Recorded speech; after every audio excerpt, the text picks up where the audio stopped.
وبركاته. وكفى وسلام عباده الذي فاصطفى. أما بعد، فأعوذ بالله من الشيطان الرجيم. بسم الله الرحمن الرحيم. الحمد لله, আল্লাহ তাআলা অশেষ রহমতে, আল্লাহ তাআলার মেহেরবানিতে আজকে আপনাদের সামনে গুরুত্বপূর্ণ একটি প্রশ্ন নিয়ে হাজির হলাম। সেই প্রশ্নটি হলো, কুরবানি হবে একমাত্র কার জন্য? আল্লাহর জন্য। অনেকে প্রশ্ন করেন, অনেক ভাইয়েরা আমাকে ফোন দিয়ে বলেন, হুজুর আপনি একটি প্রশ্নের উত্তর দেন। জি ইনশাআল্লাহ আমি আপনাদের সামনে প্রশ্নের উত্তর দিয়ে ইনশাআল্লাহ চেষ্টা করব।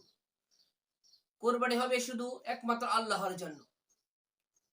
আল্লাহ তাআলা কুরআন কারিমে সূরা আনআম 162 নম্বর আয়াতে আল্লাহ তাআলা বলেন, قل إن الصلاة ونسكي ومحياي ومماتي لله رب العالمين. আল্লাহ রাব্বুল আলামিন কুরআন কারিমে সূরা আনআম 162 নম্বরে আল্লাহ তাআলা বলেছেন,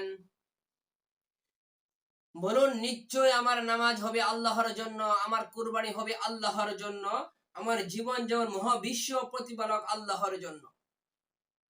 আল্লাহ রাব্বুল আলামিন বলেছেন, তোমরা কুরবানি করো, নিয়ত থাকতে হবে সহি। একমাত্র কুরবানি হবে কিসের জন্য? আল্লাহর জন্য। নামাজ কিসের জন্য? আল্লাহর জন্য। আল্লাহ তাআলা আমাদেরকে সহি নিয়ত থাকতে হবে, আল্লাহর রাস্তায় কুরবানি করতে হবে। আল্লাহ তাআলা বলেছেন, ইন্নাস সালাতি ওয়া নুসকি ওয়া মাহইয়ায়া ওয়া মামাতি লিল্লাহি রাব্বিল আলামিন। আল্লাহ রাব্বুল আলামিন সুন্দর করে কোরআনের ভাষায় বলে দিয়েছেন, নামাজ, রোজা, হজ, যাকাত সবকিছু আল্লাহ রাব্বুল আলামিন কোরআন কারিমে সুন্দরভাবে বর্ণনা করে দিয়েছেন। আল্লাহ তাআলা সূরা আনআমে বলে দিয়েছেন, নামাজ হবে শুধু আল্লাহর জন্য, কুরবানি হবে আল্লাহর জন্য। আল্লাহ রাব্বুল আলামিন বলেন, তোমরা সহি নিয়ত করো, সহি আকীদা থাকি, শুধু কুরবানি হবে আল্লাহর জন্য।